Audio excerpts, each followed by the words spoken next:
दोस्तों नमस्कार। आजकल भारतवर्ष में एक शब्द जो कि बहुत ही प्रचलित है और बहुत ही ज़्यादा बोला जा रहा है, वोट चोर। तो ये वोट चोर क्या है, ये जानना हमें भी उतना ही अति आवश्यक है। और इस वोट चोर कौन था जिसने पहली बार वोट चोरी की, तो इसको जानने के लिए हमें जाना पड़ेगा इतिहास में। इतिहास में जाके ही पता चलेगा कि आखिर वोट चोर कौन थे। तो ये बात है 1939 की। त्रिपुरी अधिवेशन, कांग्रेस अध्यक्ष पद के लिए कंटेस्टेड चल रहा था। उन कंटेस्टेडों में एक थे नेताजी सुभाष चंद्र बोस, दूसरे थे पट्टाभी सीतारामैया। पट्टाभी सीतारामैया को गांधी जी का पूर्ण समर्थन था। जब गांधी जी ने पट्टाभी सीतारामैया को पूर्ण समर्थन दिया, इसका अर्थ यह था कि कांग्रेस के सारे नेतागण उन्हें वोट दे।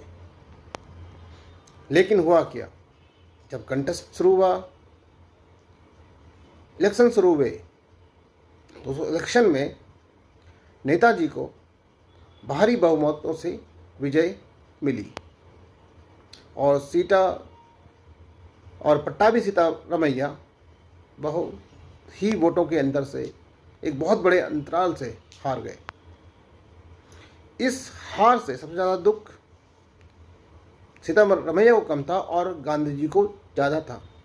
गांधी जी ने एक शब्द बोला, एक वाक्य बोला उस पर कि ये मेरी हार है, सीतारामैया की हार मेरी हार है।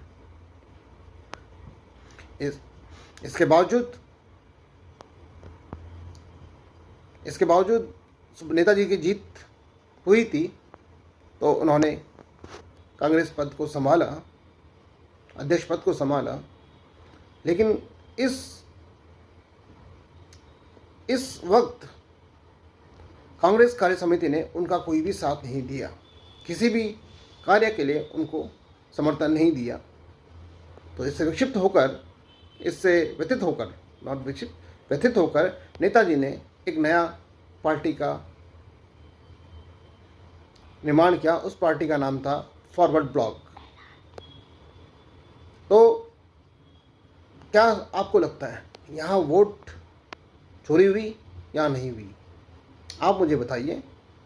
आप बहुत ही समझदार हैं और समझ सकते हैं कि आखिर भारत के इतिहास में वो कौन था जिसने वोट चोरी की। आखिर कौन था वो जिसने वोट चोरी की? आप बहुत ही समझदार व्यक्ति हैं और इसका आंसर आप दे सकते हैं। और यदि आपको लगता है कि हाँ वोट चोरी हुई है, तो आप कमेंट्स ब्लॉक में जाके कमेंट्स कीजिए और बताइए आखिर वो वोट चोर कौन था। तो अभी मैं आपसे विदा लेता हूँ, फिर मिलेंगे इतिहास के बारे में एक छोटी सी जानकारी और। धन्यवाद।